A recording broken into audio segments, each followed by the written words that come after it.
Bonjour à tous, nous sommes toujours dans Siman Ainei. Nous avons vu la dernière fois une halakha qui est basée sur Abichir dans Baba Metzia concernant un modèle Miktsat qui est modèle Miktsat non pas par sa propre oda, non pas par son propre aveu partiel, mais par un témoignage sur une partie de la dette qu'il est chayav. Donc nous avons vu la halakha suivante que s'il y a des témoins qui témoignent sur un cas où Reuven réclame à Shimon 100, viennent des témoins et disent il lui doit 50. Reuven, Shimon, pardon, lui, il est kofer bakol, il nie tout d'un bloc. Dans ce cas-là, il est considéré comme si c'était un modèle Miktsat, il est chayav shvoa de oraita. Ça, c'est le din de Rabbi Chia, shelo teodat piv gdola me haadat eidim. Ici, nous allons voir dans ce Ifhei qu'il y a une autre catégorie de modèles Miktsat à travers un témoignage, mais cette fois-ci, ceux qui vont être les témoins en vérité, ce ne sont pas des vrais témoins, mais c'est le Beidin Birvodo Beatzmo, c'est le tribunal rabbinique lui-même qui est Meïd, qui témoigne en partie sur une dette qu'il lui doit. Omer HaShulchan Aruch, une halakha qui est rapportée au nom du Baal HaTerumot. Maneli Beyatra Me'alva Plonit. Réhouven réclame à Shimon 100 qu'il lui doit dans certains prêts qu'il lui aurait prêtés. Et tu me dois aussi 100 dans d'autres prêts que je t'avais emprunté à telle et telle date. Shimon, ici le Nidba, il répond à Réhouven. Je n'ai rien à toi chez moi. Et là, quand il commence à détailler pourquoi est-ce qu'il ne lui doit rien, il s'en mêle les pinceaux et il commence à se tromper. Et il dit les fichiers Me'alvar, Ishona Peratira, car vekar. Concernant le premier prêt, je t'avais remboursé tant et tant. Ou Me'alva, Shnia Peratira, car vekar. Concernant le deuxième prêt, je t'avais remboursé tant et tant. Et du dinudvarim qu'il y a entre les deux, de l'échange de paroles, de propos qu'il y a entre le Dover et le Nidba, et Kirwa Beidin Shadain Chayavlo Meotam Shte Alvaot Esrim Dinarim. On voit, le Beidin voit que selon ses paroles, il a commencé à détailler le tableau de ce qu'il lui aurait remboursé. Et nous, on voit qu'il lui doit encore 20.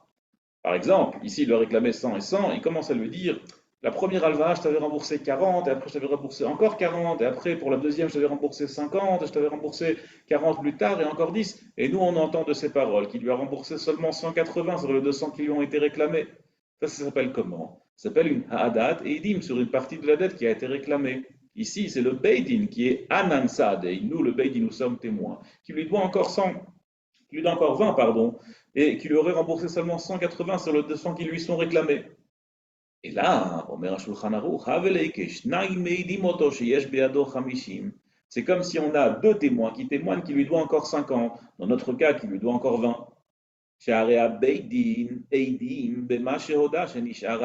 Le Beidin ici sont témoins sur la somme restante qu'il lui doit encore. Et par conséquent, la halakha qui se trouve dans ces Ifdaled va s'appliquer ici aussi. Veishavash voa minatora à l'achar. Et il prêtera serment minatora sur le reste qui lui aurait réellement remboursé les 180. Et ça, c'est exactement au final le cas de ce Ifdaled, chez l'Otiodat, Pib, de l'Ameadat Edim, qu'on apprend de Kalvachomer, de Gilgul Shvoa, etc., qui nous enseigne qu'un témoignage sur une dette partielle, qui lui doit encore une partie de la dette, rend Chayab de Shvoa de Oraita. Omer Arama, Nalacha au nom du Rashba. Vedavka shekiru beidin sheoda adain bemiktsat. Ça, c'est uniquement lorsque le beidin entend et voit ici qu'il y a un aveu partiel. Les fichesh bono, selon le calcul. C'est-à-dire que mathématiquement, quand on entend tous les propos, on voit qu'il lui doit encore 20. Aval, im nitrayev bemiktsat. Les fichesh inonem bitvarav. Mais s'il lui doit des sous parce qu'il n'est pas ne'eman, il lui manque de la néhémanout, on ne peut pas le croire pour ses propos. Et c'est à cause de ça qu'on lui rendrait khayab d'une partie de la dette. L'omikre odab mikza, ça ne s'appelle pas un aveu partiel. Nous allons voir tout de suite qu'est-ce que cela veut dire. Il y a ici deux façons de comprendre la halakha du Rashba. Il y a la façon du Sma et la façon du Shach. La façon dont le Sma comprend le Rashba est la manière suivante. Imaginons Réhouven qui a prêté à Shimon 100. Vient le jour où Réhouven veut être remboursé, il réclame à Shimon 100, et Shimon lui dit « Je t'ai tout remboursé ». Il le traîne au Beddin, au tribunal rabbinique. Réhouven lui dit « Tu m'as remboursé, tu me dois 100 ». Shimon lui dit « Je t'ai remboursé 100 ». Et il commence à relater l'histoire devant le tribunal rabbinique. Et il lui dit « 50, je t'avais remboursé comme il se doit, je te l'avais donné tel et tel jour. Et les 50 autres que je te devais, tu sais quand est-ce que je les ai remboursés? Je les ai remboursés parce que tu m'avais dit que tu devais de l'argent à Lévi.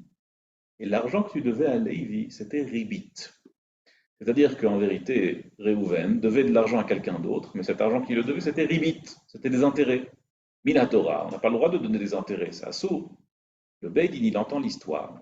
Et il entend qu'en vérité, Shimon, il a remboursé à Réhouven des sous, mais ces sous-là qu'il a remboursés à Réhouven, c'était des sous qu'il n'avait pas le droit de rembourser parce que c'était du ribit, c'était des intérêts que Réhouven devait à Lévi. Et non seulement c'était ribit, mais c'était ribit ktsutsa, c'est-à-dire ribit de Horaïta, un vrai ribit qui n'avait pas le droit de payer. Et quand le Beidin il entend ça, en vérité, ça veut dire qu'il y a ici une partie des sous qu'il n'a jamais remboursé. Ça s'appelle ribit ktsutsa, il n'avait pas le droit de rembourser.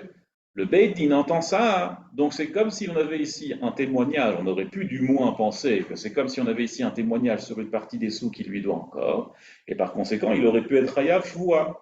Omer Asma vient le Rashba, et il nous enseigne que dans un cas pareil, il n'y a pas de Shvoua de Horaïta. Pourquoi? Parce que c'est pas une halakha, c'est pas une ridoute, pardon, c'est pas un témoignage sur les faits, c'est pas un témoignage qui lui doit réellement encore telle et telle somme de ce qu'on a entendu. C'est un témoignage que Minhadin, on a compris que les 50 que tu lui aurais remboursés ou les 20 que tu lui aurais remboursés, tu ne les as pas remboursés comme il se doit selon la halakha, et par conséquent, on en déduit que tu dois encore les lui rembourser. C'est pas un vrai témoignage, c'est un témoignage sur le din, c'est pas un témoignage sur les faits.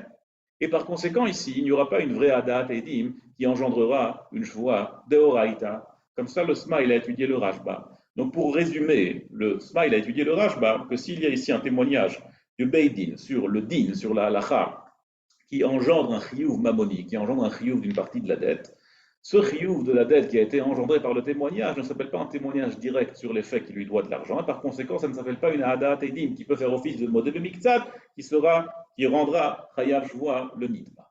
Car l'Omed Asma.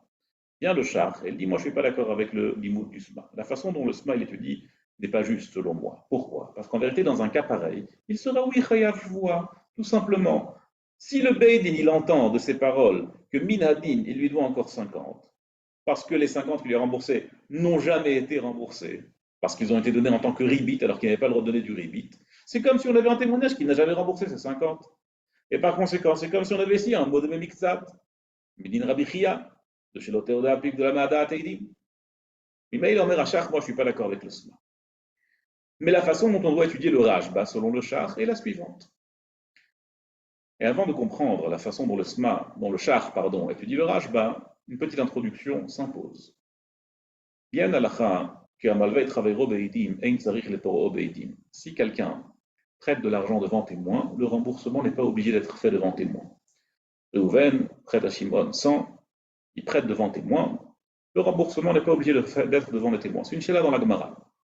Si on avait dit le contraire, si on avait dit comme l'avait Travero Beidim, Tsarich les Poro Beidim, alors lorsque Reuven vient réclamer les sous à Shimon, et Shimon prétend, je t'ai remboursé, on lui dit, si tu lui as remboursé, emmène les témoins devant qui tu as remboursé. Ah, t'as pas de témoins, pas de remboursement. Tsarich les Poro Beidim. Mais puisque la halakha elle est comme avait Travero Beidim, et Tsarich les Poro Beidim, si Reuven réclame à Shimon 100, et Shimon dit, je te dois pas 100, alors il est kofer bakol normal, chayav voad hesed. Mais que se passe-t-il dans un cas un peu particulier? Réhouven a prêté 100 à Shimon. Shimon dit à Réhouven, tu m'as prêté 100, c'est vrai, et je t'ai remboursé 50. Maintenant, sur les 100 que tu m'as prêtés, il y avait 50 que je devais te rembourser devant témoin, et 50 que je ne devais pas te rembourser devant témoin. Et il dit devant le Beddin la chose suivante. Khamishim, je devais rembourser devant des Edim, comme on a convenu entre nous deux. Khamishim, je ne devais pas rembourser devant des Edim. Et moi, je lui ai remboursé les 100 sans témoin. Les 100, je lui ai remboursé pas devant des témoins. Qu'est-ce qu'on entend de son aveu? On entend qu'en réalité, une partie des sous n'ont pas été rendus comme il se doit. Et sur ces 50-là, pas seulement ils n'ont pas été rendus comme il se doit, mais ils ont mis comme condition ensemble qu'il devait les rembourser devant témoin. Si maintenant il prétend qu'il l'a fait pas devant témoin, alors il n'a pas donné Manout. On ne peut pas le croire, on ne peut pas lui faire confiance. Il devait nous montrer des témoins comme quoi il a remboursé. S'il prétend qu'il les a remboursés pas devant témoin, on peut ne pas le croire, et on ne le croit pas d'ailleurs. Réhouven dit, je t'ai prêté 50, on a mis comme condition que ça doit être devant témoin. Si maintenant tu prétends que tu ne vas rembourser pas devant des édim, alors je ne te crois pas, et nous non plus d'ailleurs. Mimeil et Omer Rajba, si de son témoignage, de ça et doute, vraiment témoignage, mais en tout cas de sa Odaa, nous on entend qu'il y a ici 50 qu'il n'a pas remboursé comme il se doit devant des témoins. Alors nous, on n'a pas d'autre choix que de lui dire, mon ami, les 50 que tu prétends avoir remboursés, malheureusement, on ne peut pas te croire, et tu dois lui rembourser. Mais qu'est-ce qu'on aurait pu penser?